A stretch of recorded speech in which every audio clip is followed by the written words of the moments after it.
3월 1일 수요일 하나님께서 주시는 말씀은 사무엘상 18장 1절부터 9절까지입니다. 봉독합니다. 다윗이 사울에게 말하기를 마침에 요나단의 마음이 다윗의 마음과 하나가 되어 요나단이 그를 자기 생명같이 사랑하니라. 그날에 사울은 다윗을 머무르게 하고 그의 아버지의 집으로 다시 돌아가기를 허락하지 아니하였고 요나단은 다윗을 자기 생명같이 사랑하여 더불어 언약을 맺었으며 요나단이 자기가 입었던 겉옷을 벗어 다윗에게 주었고 자기의 군복과 칼과 활과 띠도 그리하였더라. 다윗은 사울이 보내는 곳마다 가서 지혜롭게 행하매 사울이 그를 군대의 장으로 삼았더니 온 백성이 합당히 여겼고 사울의 신하들도 합당히 여겼더라. 무리가 돌아올 때 곧 다윗이 블레셋 사람을 죽이고 돌아올 때에 여인들이 이스라엘 모든 성읍에서 나와서 노래하며 춤추며 소고와 경쇠를 가지고 왕 사울을 환영하는데 여인들이 뛰놀며 노래하여 이르되 사울이 죽인 자는 천천히요 다윗은 만만이로다 하는지라. 사울이 그 말에 불쾌하여 심히 노하여 이르되 다윗에게는 만만을 돌리고 내게는 천천만 돌리니 그가 더 얻을 것이 나라 말고 무엇이냐 하고 그날 후로 사울이 다윗을 주목하여더라. 골리앗을 물리치고 블레셋과의 전쟁에서 큰 전과를 올린 다윗.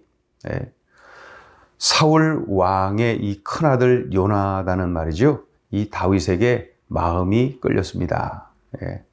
오직 물맷돌만을 들고 하나님을 의지하며 골리앗 앞에 섰던 다윗. 요나단은 그를 사랑하기까지 합니다. 완전히 다윗에게 반한 거지요. 깊은 유대감을 갖고 깊은 친밀감을 갖는 그러한 신앙의 동지를 만난 거지요. 더욱이 이 사울 왕이 다윗을 자신의 집 베들레헴으로 가지 못하게 하고 궁궐에 머물도록 합니다. 그러자 요나단이 다윗과 언약을 맺습니다. 어떤 언약이라고 할 수가 있을까요? 의형제 언약. 의형제 언약을 맺는 거예요. 요나단이 자신의 군복, 칼, 활, 띠 이런 것들을 다 벗어서 이 다윗에게 전해줍니다. 사울 왕의 큰아들 요나단 하면은 후계자 1순위 아닙니까? 그렇죠? 사울 왕의 뒤를 이어서 이스라엘의 2대 왕이 될 그 후계자 1순위가 바로 요나단입니다. 그런 그가 다윗을 경계할 수도 있었을 텐데 완전히 반대입니다. 의형제 언약을 맺고 그를 사랑하고 좋아하고 깊은 친밀감을 가지고 관계하는 것을 봅니다. 1절부터 4절까지가 바로 그런 내용이지요. 아무튼 이 사울 왕이 다윗을 군대의 장으로 임명을 합니다. 그러자 사울 왕의 신하들 뿐만 아니라 일반 백성들까지도 모두 좋아합니다. 사울 왕의 그러한 행동을 합당하게 여기고 좋아하죠. 자, 5절을 읽어봅니다. 5절. 다윗은 사울이 보내는 곳마다 가서 지혜롭게 행하매 사울이 그를 군대의 장으로 삼았더니 온 백성이 합당히 여겼고 사울의 신하들도 합당히 여겼더라.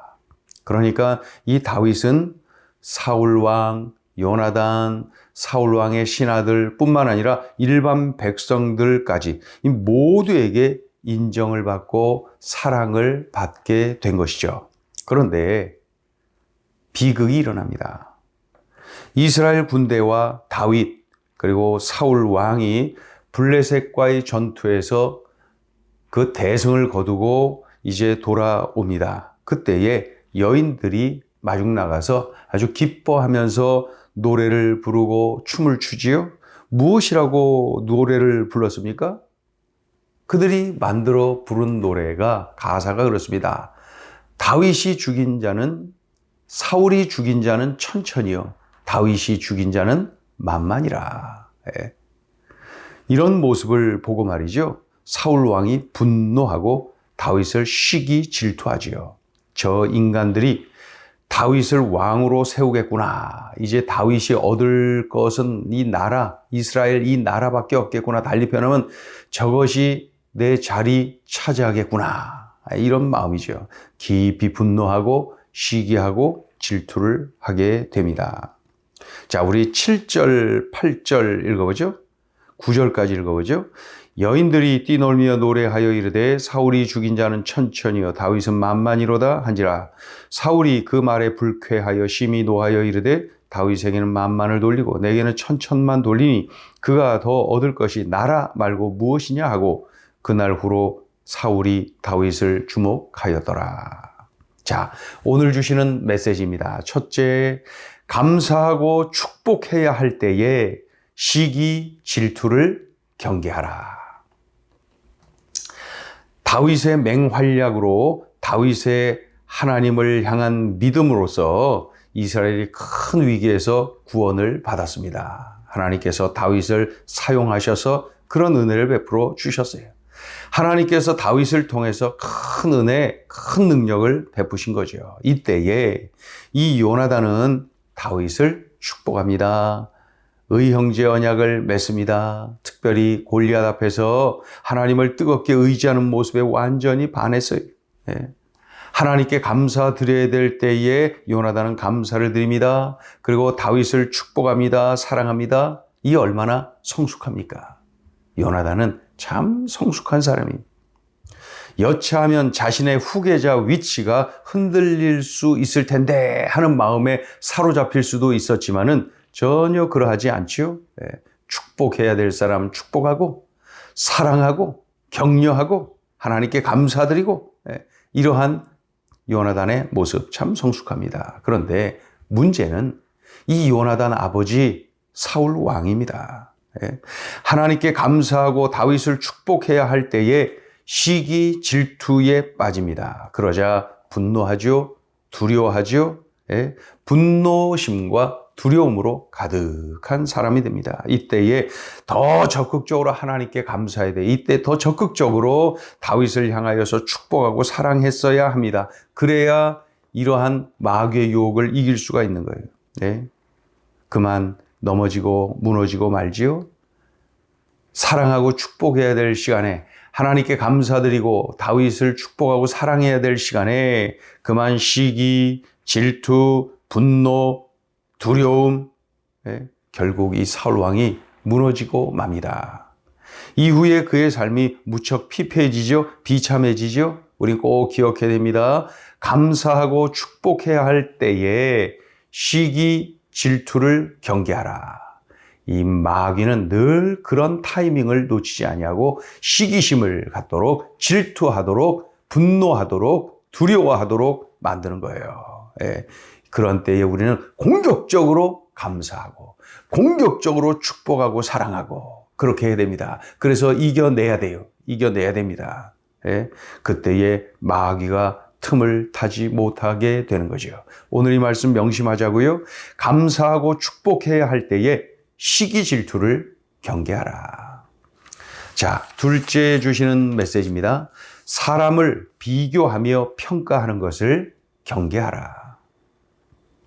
블레셋과의 싸움에서 대승을 거두고 들어옵니다. 이때에 이 여인들이 기뻐합니다. 노래하며 춤을 추죠.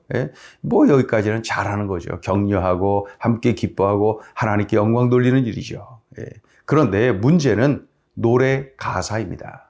사울이 죽인 자는 천천히요 다윗은 만만이라.